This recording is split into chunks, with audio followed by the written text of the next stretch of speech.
At Mr. Miller's birthday dinner, the entire family had gathered around the long oak table, the clatter of forks and the faint aroma of roasted chicken filling the dining room. I sat beside my husband, Daniel, quietly spooning rice onto my plate, when my father-in-law suddenly set down his glass and cleared his throat.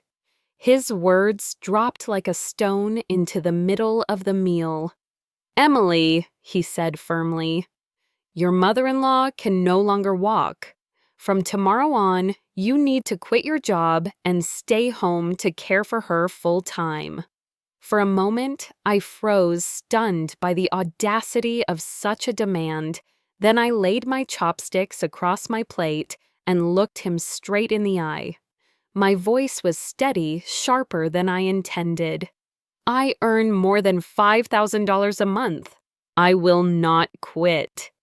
If the family wants me to stay home, then give me the same amount each month as a living allowance.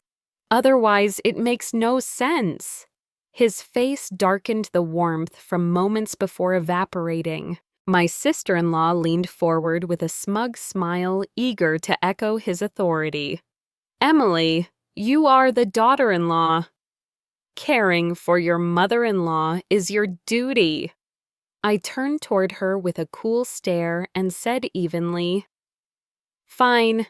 Then give me $5,000 and you can quit your job to move into my house, handle every chore, and take care of her around the clock." She paled instantly, stammering, "That's not possible. My salary provides benefits, future retirement, and that money is barely enough once you deduct expenses." She waved her hands, retreating from her own logic. I said nothing more to her, only fixed my gaze on my father-in-law until he coughed and looked away. My sister-in-law realized how foolish she sounded and quickly tried to patch things over. "But Emily, you're different. You're the daughter-in-law. It's your responsibility. Once you've called her Mom, how could you refuse to care for her?" Even her husband chimed in, nodding solemnly, as if to corner me with guilt. I turned to Daniel, who had been silent all this time, sipping his soup without lifting a finger. "Do you agree with them?" I asked, my voice cutting across the room. He shifted uncomfortably, then finally spoke. "My mother is paralyzed now. She needs constant care. With me working, it's enough for the family. You should stay home and look after her. Besides, my father and I only want what's best for you. Working outside is exhausting and stressful. Staying home would be much easier." He even reached into the platter, placed 2 pieces of chicken into my bowl, and gestured for me to eat as if bribing me into submission. My sister-in-law grinned broadly, emboldened by his words. "See, Emily, your husband cares about you. Why struggle outside being overworked and underpaid when you can stay comfortable at home? Honestly, I envy you." I bit back a laugh. If it was so comfortable, why didn't she volunteer? The hypocrisy of the entire family was suffocating. My father-in-law slammed his chopsticks down as though delivering the final decree. "Then it's settled. From tomorrow, Emily, you will quit your job and take care of your mother-in-law. 3 meals a day and full-time nursing. That is what you will do." He lifted his glass again, dismissing the matter. "Now let's eat." My chair scraped the floor as I rose my plate, clattering onto the table with a sharp crack that silenced the room. My heart pounded, but my voice was fierce. "I will never quit my job. By blood, you are her husband, Daniel is her son, and she has a daughter of her own. If she needs constant care, it should come from her family. It is not mine to shoulder." I jabbed a finger toward each of them, my words slicing the air. Even for my own mother, I would not give up my career. And she is not my mother. With that, I turned on my heel and walked out, ignoring the stunned faces leaving their voices behind as I stepped into the cool night air. We had been married less than a year, matched through a mutual acquaintance, who swore Daniel was dependable. He ran an auto repair shop on the south side of Philadelphia while I worked as an accountant for a mid-sized firm in Center City. Our combined income was comfortable enough, not extravagant, but solid. When Mrs. Margaret Miller suffered a stroke last month, the medical bills piled up fast, tens of thousands for surgery, another $10,000 for a private nurse during her hospital stay. Every cent of those costs had come from our pockets. Daniel's parents collected generous pensions but did not contribute. His sister showed up at the hospital with fruit baskets and sympathy, never once opening her wallet. I did not complain. She was Daniel's mother, and though not mine by blood, I believed it was right to help. But I assumed once she came home, everyone would take turns caring for her, at least pool money to hire proper help. I never imagined they would conspire to push me into quitting my job, stripping me of independence and trapping me in a life of servitude. I was just an accountant, but my position came with a contract benefits. Weekends off, holidays with pay. It was real work with dignity. The allowance my father-in-law dangled in front of me could never compare. 5,000 barely covered utilities, groceries, and the specialized diet Margaret now required. And if I gave up my career, that so-called allowance would not be income but hush money paid only so long as I obeyed. It was not support. It was control. Worse, caring for a paralyzed patient is not a simple household chore. It is grueling, endless 24 hours a day. It erases your personal life, your identity, until you are no longer a wife or a professional, but a servant bound to another person's body. And they had the audacity to disguise this demand as love, insisting it was for my own good. Did they think I was so naive, so blind? Out there, professional caregivers earn far more than $5,000 a month. Yet they wanted me to do it for nothing, cloaked under the title of duty. The anger inside me surged until my hands shook.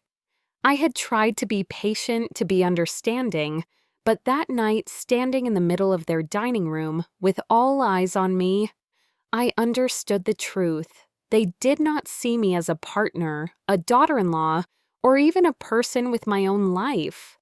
They saw me as free labor, a woman they could strip of her career, her voice, her autonomy. They mistook my silence for weakness, my kindness for stupidity. They forgot that I was Emily Carter, not some faceless servant they could bend to their will.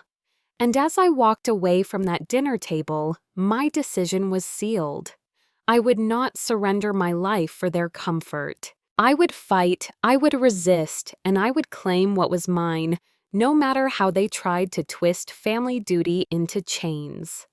That night, after walking out of the birthday dinner, I returned to our small townhouse and without hesitation tossed Daniel's pillow onto the sofa.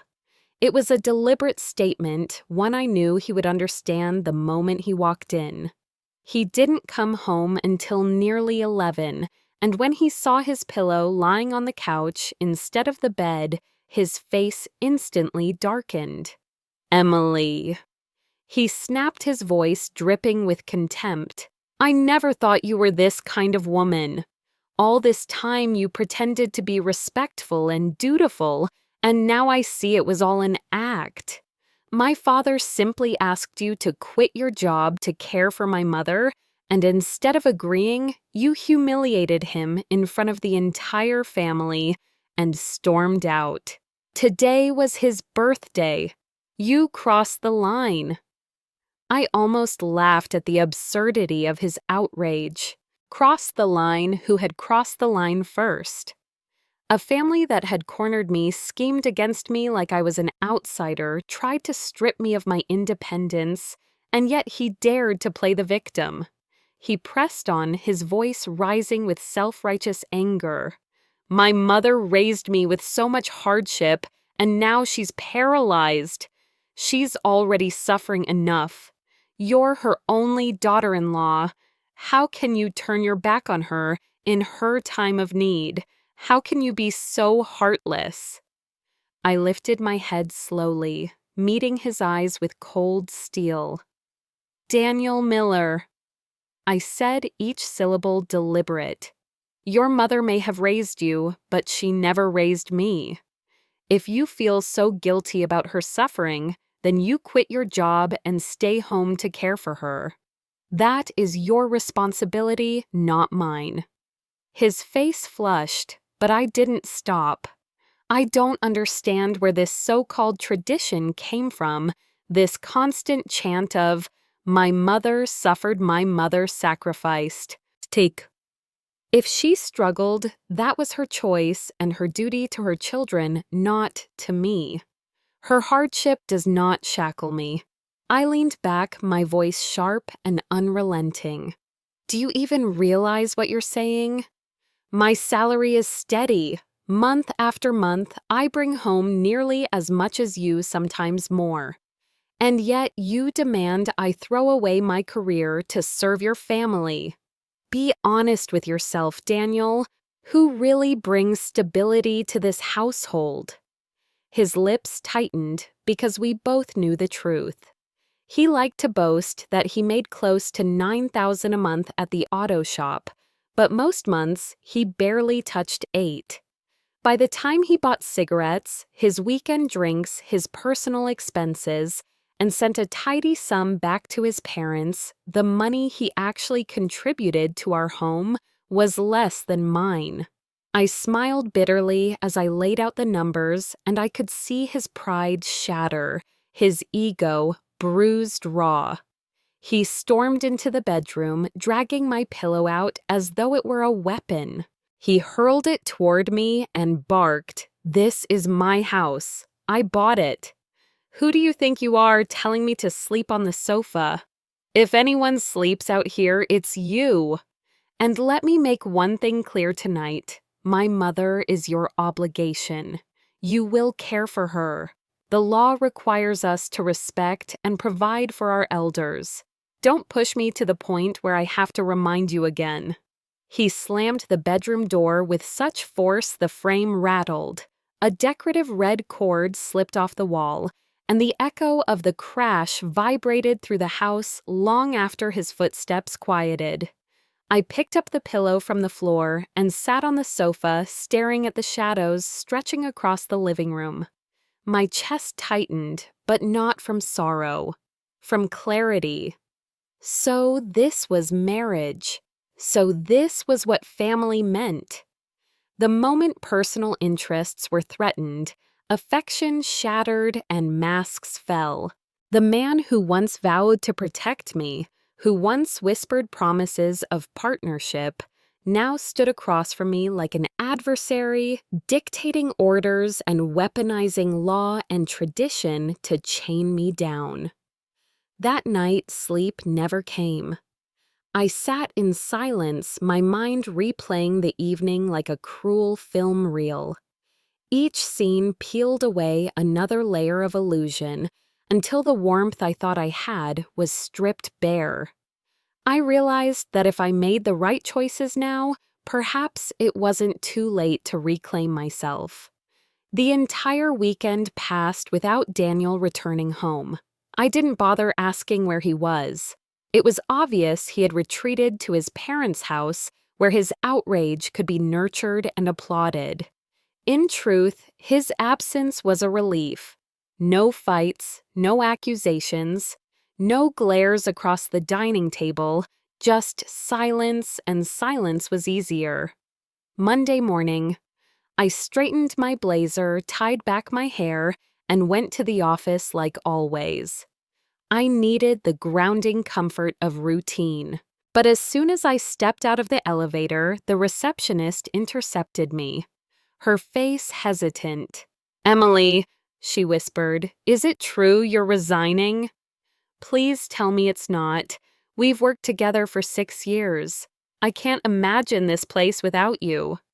I blinked in confusion. "What are you talking about? Who said I was resigning?" She frowned. "Your husband came in this morning. He handed in your resignation papers. He said your mother-in-law fell and the family needs you at home. The boss even tried to talk him out of it, but he insisted."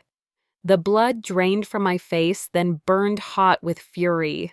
Daniel, the man who looked so mild, so quiet, so dependable to everyone else, had dared to march into my workplace and try to erase my career as if it were his to dispose of. My fists clenched so tightly my nails bit into my palms. At that moment, my employer emerged from her office. She hurried over, concern etched across her face. "Emily, is it true you're leaving us? You've been with this company for years and we rely on you. You're one of the best. If you go, it will be impossible to replace you." I forced myself to breathe evenly before replying. "No," I said firmly. "I am not quitting. This is my job, my livelihood, my decision. No one else has the right to take that away from me." She hesitated, scratching her head, glancing back at the receptionist. "But your husband," I cut her off. My voice unwavering. "My husband has no authority over my career. Only I decide whether I stay or go. And I am staying." The words tasted like steel on my tongue, but they steadied me. In that moment, with my colleagues watching, I reclaimed my voice, my agency. I was no longer a woman who could be spoken for, bargained away, or trapped in the cage of someone else's expectations. I was Emily Carter, and I would not be erased. No one but me had the right to decide the fate of my career, a career I had fought hard to build and protect. The moment those words left my lips, my boss's entire face lit up. She practically jumped with relief, clapping her hands together. "That's wonderful, Emily. The resignation paperwork hasn't been filed yet. I'll withdraw it immediately." She chuckled as she walked away, shaking her head. Honestly, what century are we living in? Who still expects a woman to quit her job to become a dutiful full-time nurse for her mother-in-law? What a joke! When she disappeared into her office, my colleague, young and earnest, tugged gently on my sleeve. Her voice dropped to a whisper. "Emily, be careful. Your husband looked so angry this morning. Please watch yourself." I patted her shoulder and offered the faintest of smiles. "Don't worry. Daniel isn't easy to deal with, but I'm not the type to bow down easily either." Instead of heading home after work, I marched directly to Daniel's auto shop. Through the glass windows, I saw him laughing with a few trainees, cigarette smoke curling around his head. But the second he noticed me, his face hardened. I didn't greet him. I didn't smile. I walked straight to the entrance, gripped the metal shutter, and yanked it halfway down with a deafening clang. He ran toward me, furious, blocking the door with his foot. "What the hell are you doing? I'm in the middle of business here. Have you lost your mind?" I tilted my head, my eyes ice cold. "You walked into my office and tried to end my career without my consent. If you can shut down my work, why can't I shut down yours?" The trainees exchanged nervous glances and scattered quickly, leaving us alone in the echoing garage. Daniel stubbed out his cigarette with deliberate force, his mask of calm civility finally gone. "I'm your husband," he said, puffing up his chest. "That gives me the right. You married me, so you belong to me. Don't act like your job means anything compared to that. If we were living in the old days, I'd have the right to sell you off if I wanted to. My stomach turned at the arrogance in his voice. Was he serious? Did he really believe he was some kind of emperor? My laugh was bitter. Go ahead then. March back into my office and try again. But remember this, I can close down your shop as easily as I pulled this shutter. You think I'll go quietly? Let's see which one of us has more to lose. The color drained from his face. He knew I was right. Without the shop running, rent would eat him alive. Bills would crush him. Utilities would drown him. He blinked and then his tone softened, attempting to pivot. Come on, sweetheart. Don't make a scene. My mother really does need someone. Who else if not you? Ask anyone you'll see. Every family expects the daughter-in-law to take care of the mother-in-law.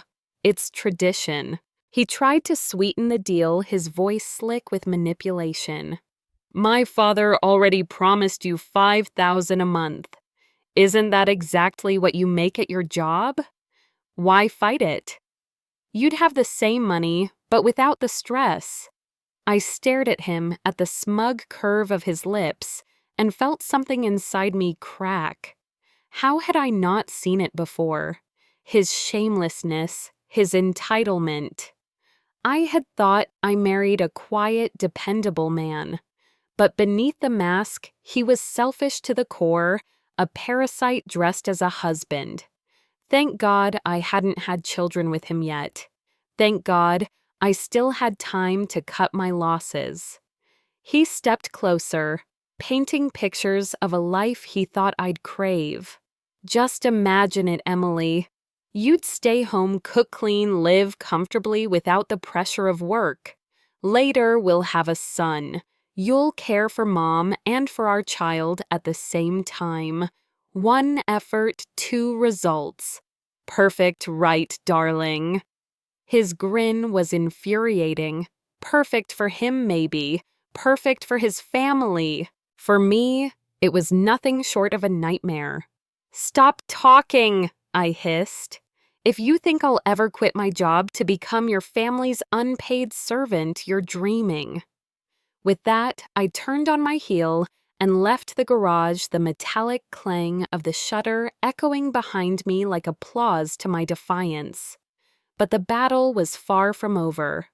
That very evening, before my shift was even done, my phone buzzed with a call from my father. His voice was short-clipped and commanding. Come home tonight. I asked cautiously. What's going on? He didn't answer. My father, Robert Carter, was a man of iron authority and little affection, a product of old-world patriarchal dominance.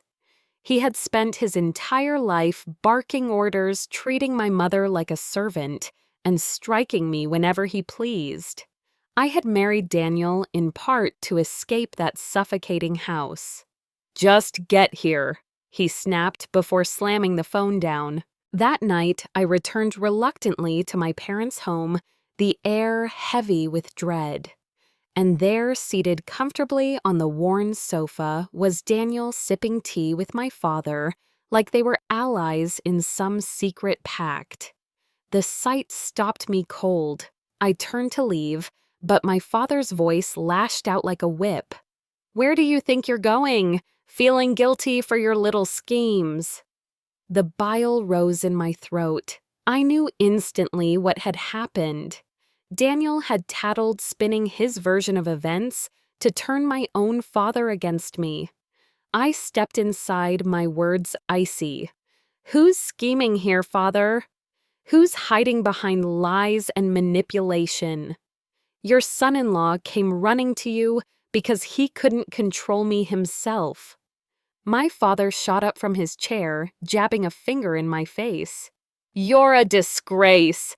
A daughter-in-law who refuses to care for her husband's mother, and you have the nerve to complain? They're even offering you money, and you still won't do it.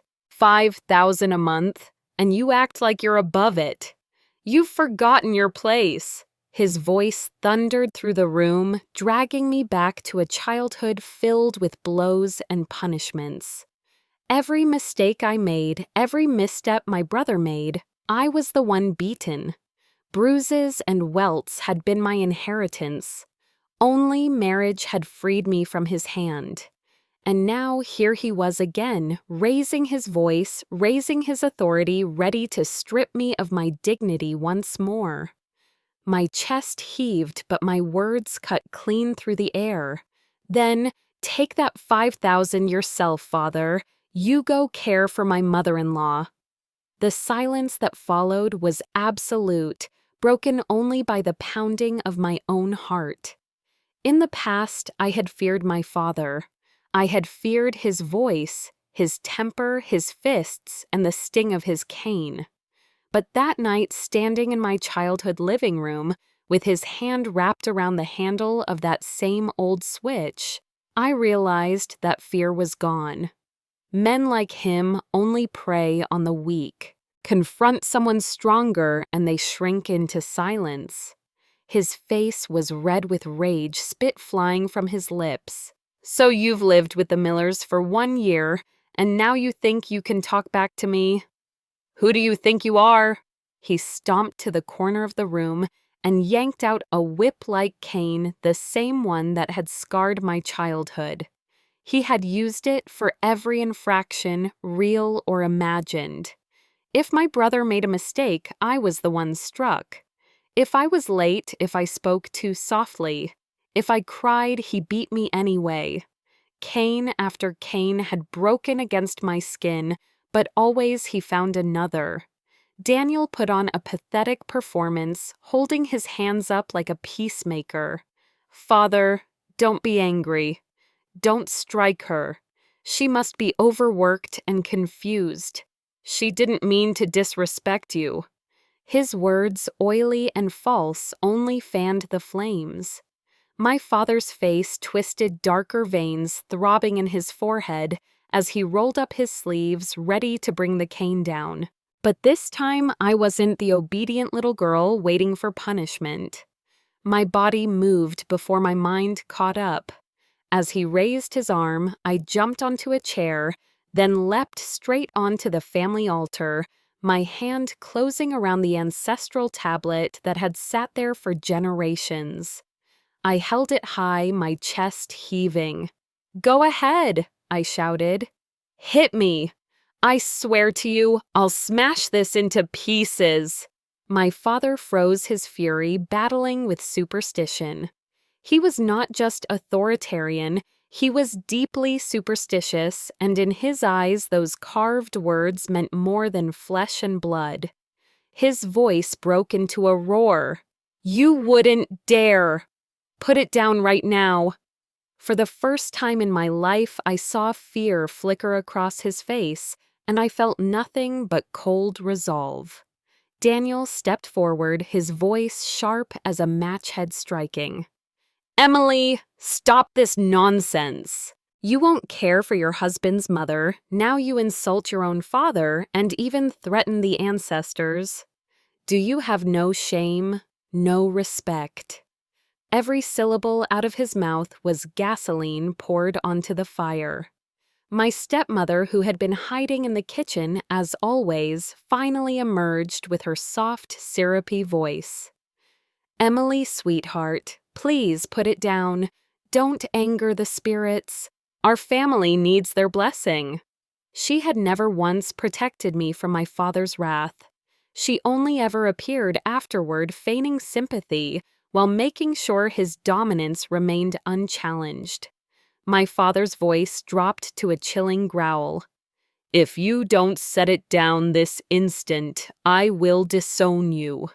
You'll no longer be my daughter." He had dangled those words over me since I was a child, knowing my greatest fear was abandonment. But now standing there with the tablet in my hand, I realized abandonment might be the greatest gift he could give me. I laughed, a sound bitter and sharp. "Good. Let's end it right here in front of your ancestors. From this day forward, we are no longer father and daughter. I will not carry the Carter name. You are nothing to me." And with that, I leapt down from the altar, shoving the tablet into his chest. His eyes bulged, his grip shaking as he caught it. His face turned purple rage, swallowing him whole.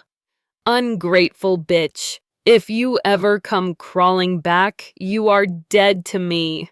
Daniel hadn't expected things to escalate so far. He hovered by my father, unsure whether to comfort him or scold me further.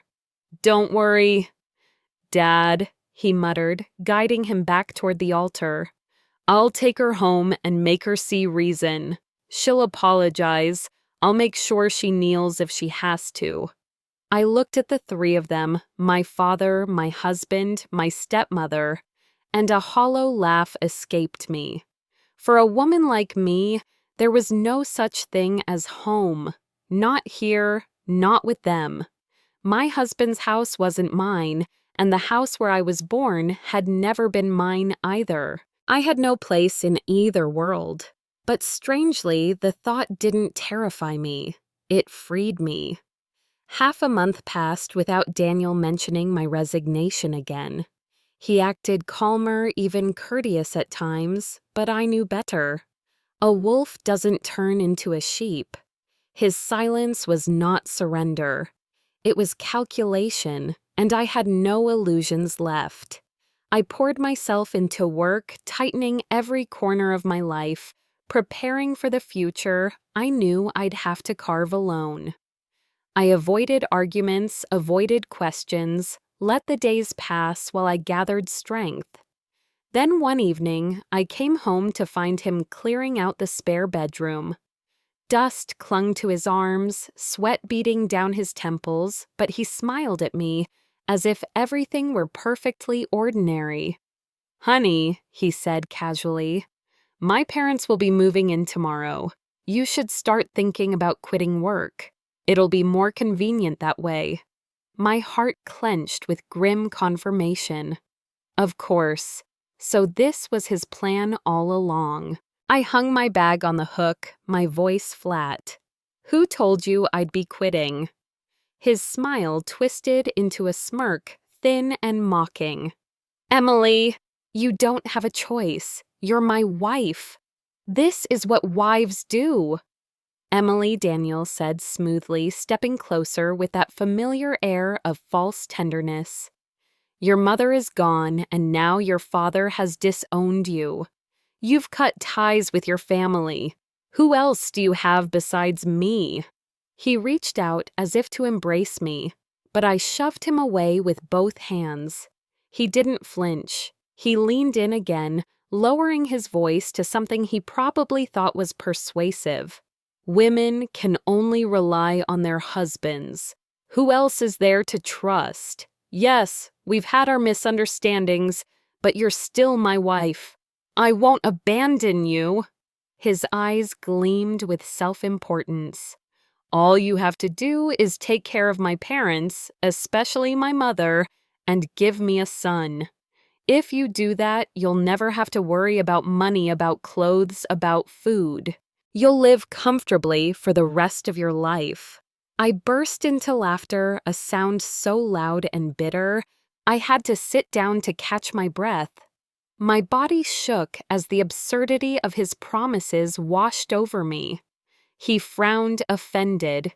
"What's so funny?" I wiped my eyes, my smile fading into coldness. "And if I say no?" The change in his expression was immediate. His eyes darkened cruelty, flashing like a blade. "Then, don't blame me for being ruthless, Emily. I'll divorce you. With no family to return to and no husband to provide for you, how will you survive?" The threat should have cut me like a knife, but instead it filled me with a strange calm. Divorce.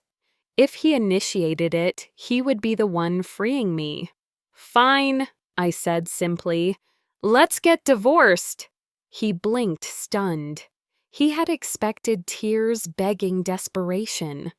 Not this.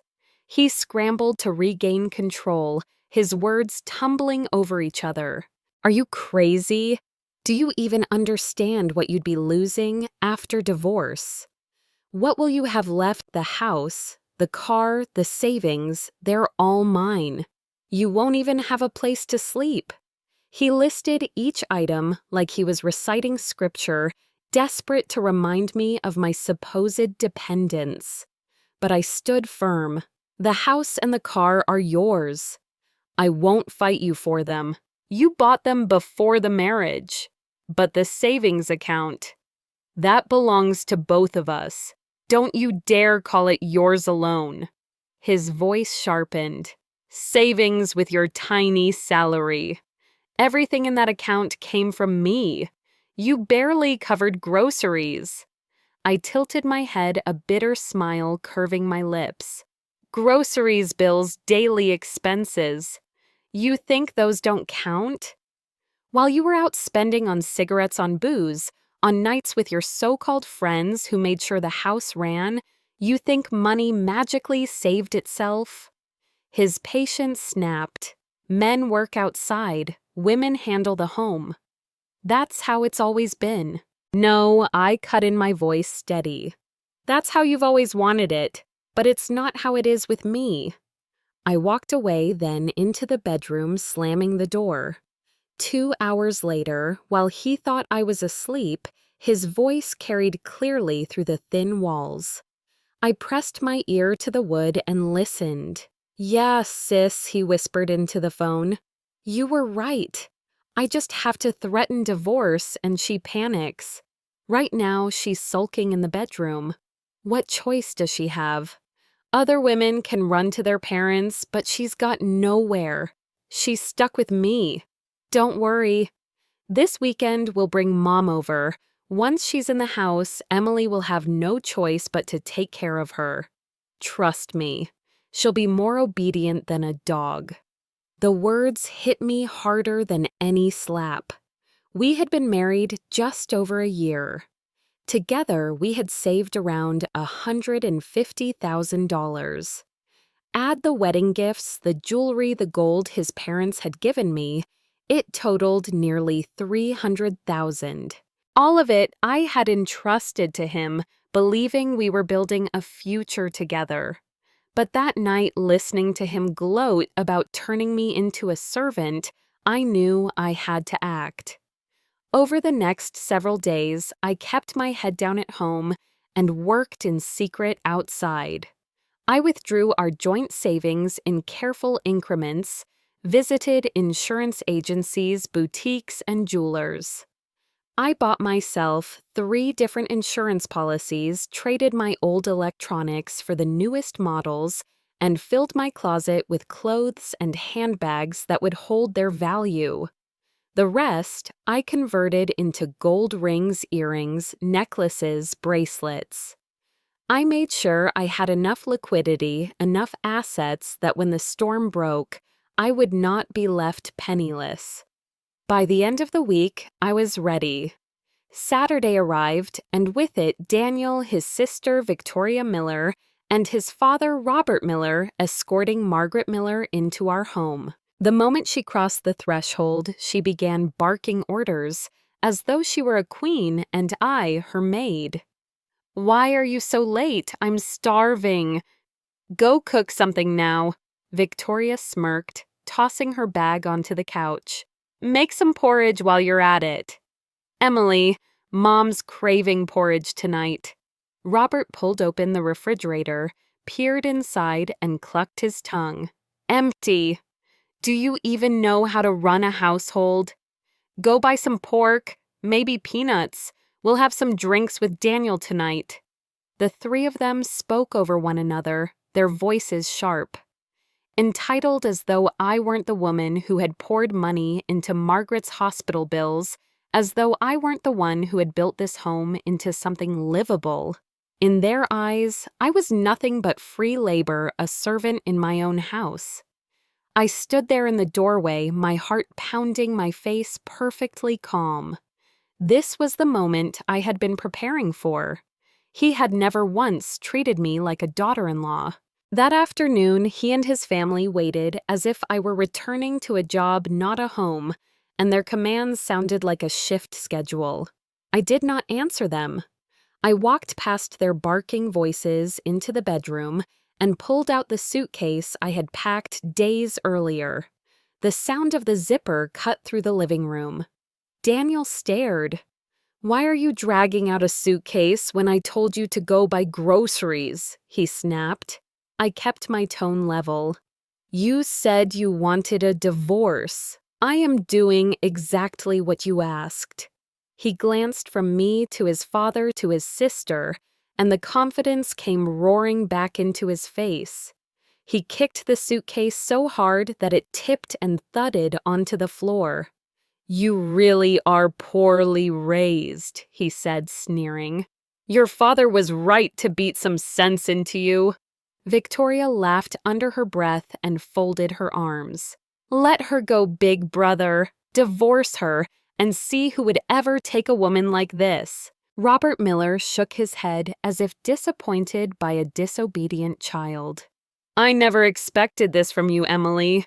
I thought you were a decent girl. Now you want to end a marriage because we asked you to care for your mother-in-law. Do you think you are still some untouched angel who can start over without consequence? If you walk out of this house today, do not come crawling back." Daniel puffed up, emboldened by their chorus. "Let her go, Dad. I have plenty of women who would line up for me. They have houses, they have cars, not like this ungrateful one." His sister beamed at the performance. "It is true. When you came by, someone even asked me about you. They were disappointed to hear you were married." I lifted the suitcase upright and gripped the handle. "Am I free to leave now?" I asked. No one answered. I had just reached the door when Daniel shouted, "Fine, we can divorce, but the cash gifts from the wedding come back to me." He was talking about the thick red envelopes and the traditional cash his side had contributed on our wedding day. $88,000 that my father had pocketed before the reception even ended. I turned and met Daniel's eyes. "Whoever took it can answer you. If you think you can pry it out of my father's hands, good luck." Victoria hurried to soothe him. "Do not worry. The court can order wedding money to be returned in a divorce. We will sue." Daniel seemed to remember something else. He thrust out his hand. "Then give me the bank card. Now."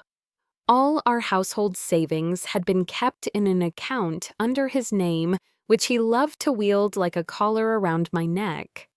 I reached into my bag, flicked the card free, and tossed it across the room. It struck his chest and fell to the floor. "There you go," I said. $2.50. He did not hear me. He crouched, scrambling to snatch it up like a gambler grabbing a last chip. Daniel filed for divorce within days in a rush to prevent me from changing my mind. He swaggered through the courthouse as if he owned the marble in the walls. Then the suits began. He demanded the return of every penny of wedding cash, every piece of jewelry, every cent that had ever passed through the joint account. He even went to my father to demand the cash gifts. Robert Carter struck him in the yard and sent him stumbling off our old stoop with a bruise flowering on his cheek. I did not attend that scene. I only heard it later and felt nothing but the flat calm of a bridge burned behind me. Inside the courtroom, I stood with my back straight and my words clear. We had been married for more than a year, living as husband and wife, never separated. The court agreed that gifts exchanged at marriage were not loans to be reclaimed, and that the money spent from a joint account during the marriage counted as ordinary marital expenses. There had been no fraudulent transfers and no hidden assets. The judge signed the decree. I owed Daniel nothing. Outside the courthouse, he lost whatever veneer he still had. "You are shameless," he shouted so loud, heads turned on the steps. "You and your father are the same. One of you steals my wedding money, the other empties my account." I looked at him steadily. "So what if we are what you say? What can you do to me now?" The rage that snapped in his eyes was almost beautiful in its clarity. He lunged. The moment his hand touched my arm, I let my knees give. I dropped hard to the stone and pulled my phone free. The call connected while his curses still echoed. Officers arrived within minutes. He was arrested for assault. I refused mediation, and I asked for nothing but a month in county to cool his temper. Divorce had done more than free me. It had turned the law into a wall between us. If he had struck me while we were still married, it would have been written off as a domestic matter and palmed away with a warning. As a stranger, he was only a man who had chosen violence. When he was released, he did not come looking for me. I thought perhaps he had finally learned caution. I was wrong. He was busy. Victoria texted me a week later, her words seething with new triumph. "See, even without you, my brother is in demand." She attached a video. In it, Daniel held hands with a woman who was older than him, full-figured, and loud, stepping out of a gleaming Mercedes and laughing as if the world had never bruised her. "Look closely," Victoria wrote. "These things will be ours soon. Try not to lose sleep." I closed the message and felt an unexpected peace slide over me. Let them have each other. Let them find the kind of love that needed trophies. I believed that was the end of our story. But less than 6 months later, he appeared in the lobby of my office as if conjured by a bad memory. He wore a clean shirt and a repentant face, and the moment he saw me, he adopted a lover's voice that made my skin crawl. "Honey," he asked, soft and trembling, "have you been doing all right?" I kept walking until we were out of earshot, then turned to face him. He looked thinner than I remembered. The old arrogance sanded down to something like pleading, but his eyes still glittered with calculation. He began to speak of fate and forgiveness, and how time apart had shown him what mattered. He said the word wife as if he were trying to cast a spell.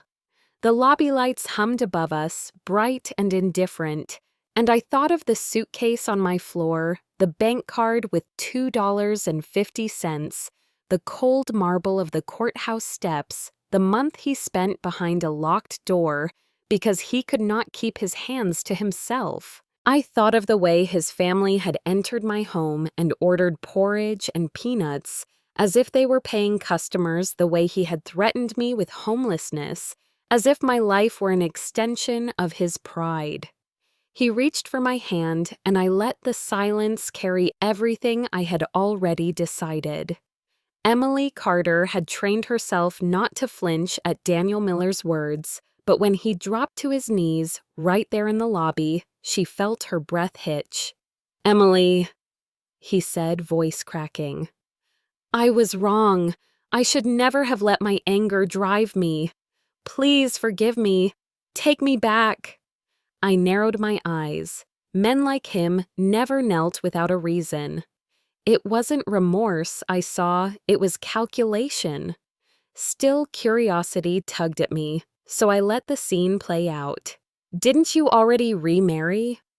Your sister bragged that your new wife had a house, a car, even a Mercedes. Sounds like you traded up."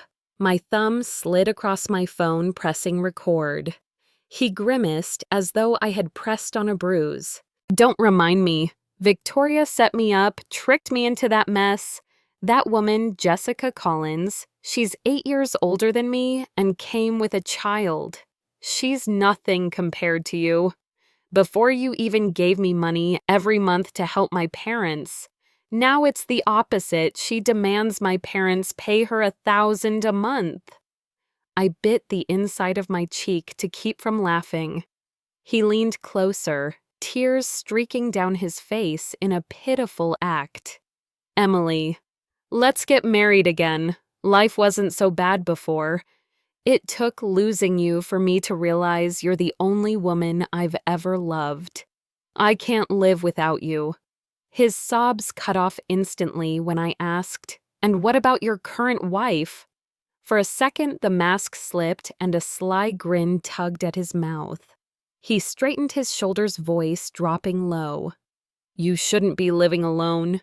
It's dangerous. Rent bills, everything piles up. Move back in with my parents for now. Give me some time, I'll divorce her, and then we'll remarry. You can go on working. I won't stop you this time. All I ask is that you take care of my mother a little when you can. Come on, sweetheart. I even brought the car to help you move your things tonight." His voice dripped with that nauseating sweetheart, and every syllable made my skin crawl.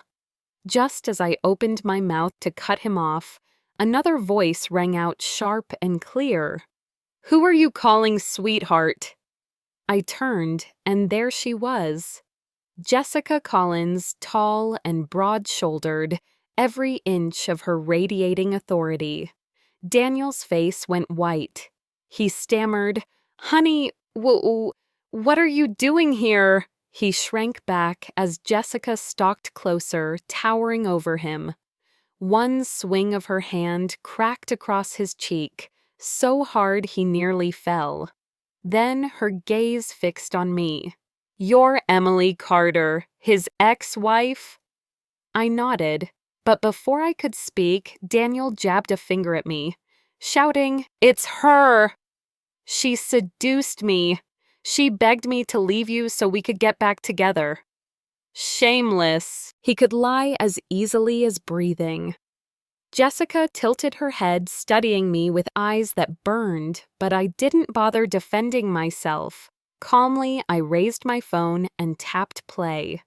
Daniel's voice poured into the air, every desperate plea, every confession, every plan to dump Jessica once I agreed to return.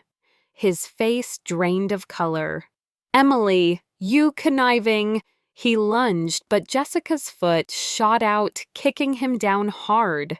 "Touch her and I'll break your legs," she snarled. The recording ended, leaving silence that weighed heavy. Jessica's expression darkened further. She seized Daniel by the collar and slapped him 3 more times until his head snapped back. "So this is what you are, Daniel." A whimpering dog in front of me, a schemer behind my back. Divorce. You plotted it behind my back while lying to my face. Daniel shook like a leaf, unable to raise his eyes. "Honey, everything on that tape was a lie. I told her what she wanted to hear just to trick her into helping my parents. We needed a free caretaker. Think of how much money that would save us." His words landed like stones in a pond, each one rippling with selfishness.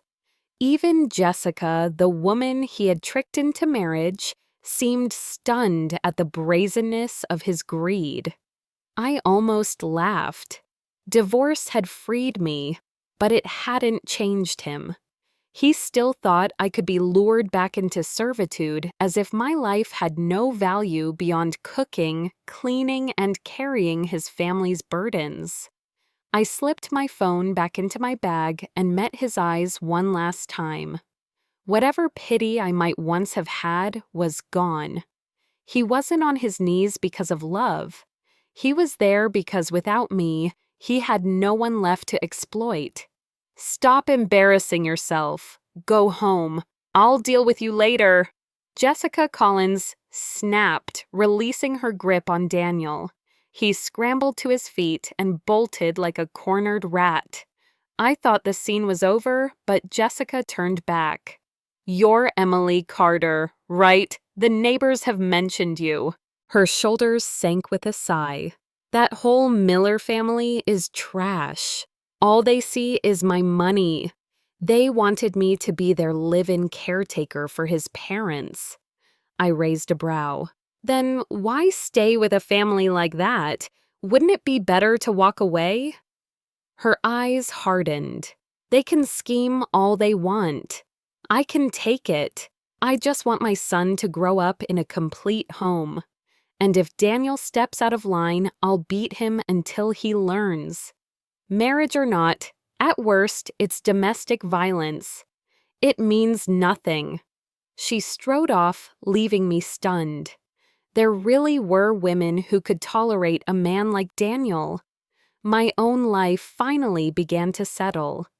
The gold I had bought earlier had risen in value. I sold it all, combined it with the savings from my job, and at last scraped together enough for the down payment on a modest 2-bedroom condo. The day I moved in, tears filled my eyes. For the first time, I had a home that belonged only to me. Not my father's house, not my ex-husband's family's house, but mine. Peace, however, did not last. Somehow, Daniel tracked down my new address. One evening, he stood at my door, smirking. "I can't believe you actually bought a place. When my sister told me, I didn't believe her." "This is my home," I said coldly. "Get out." He had no shame. Instead of leaving, he sat down on the floor like a child throwing a tantrum. "You're just a woman. How could you afford this? You must have used money from my account. That makes this half mine." I silently reached for my phone. He lunged, yanking it from my hand, gripping my wrist so hard it stung. "Recording me. Calling the cops." He powered the phone off before finally letting go. "Fine, I won't fight you for the deed, but you'll give me the code and a spare key. That way I can come by whenever I want. After all, you don't have a man here. You can still be my wife." He leaned in, lips aiming for mine. My leg shot up, kicking him squarely in the groin. His scream split the air. I tapped my smartwatch and called the police. Daniel was detained for 15 days for trespassing and sexual harassment. When he got out, Jessica nearly beat him into the hospital. From then on, he disappeared from my life. 2 years later, I ran into an old neighbor who told me about his downfall. Daniel now spent his days repairing cars and his nights driving rideshare just to keep his family afloat. Jessica's son was disabled, which only made her cling tighter to him. Whenever he even whispered the word divorce, she pummeled him until he could barely stand. The police never helped. Between husband and wife, they called it a private matter. Daniel's father grew gravely ill from years of caring for his paralyzed wife. Jessica threw both of them into a nursing home, seized their bank cards, and collected their pension every month. Daniel had no way to resist, no way to escape. Cornered, he vented his frustration on his sister Victoria, blaming her for arranging his marriage. But her husband was no easy target. One punch knocked out Daniel's front teeth. My neighbor chuckled bitterly. "Emily, you wouldn't recognize him now. At 30, he looks like an old man, whistling through the gaps when he talks." I only smiled politely, thanked the neighbor, and walked away. Daniel's fate was no longer mine to worry about. My life was finally mine. Peaceful, bright, and free. And most of all, I was not the woman he had tried to define. I was not his wife, not his servant, not his victim. My name is Emily Carter. Thanks for listening. Be sure to subscribe so you don't miss the next videos.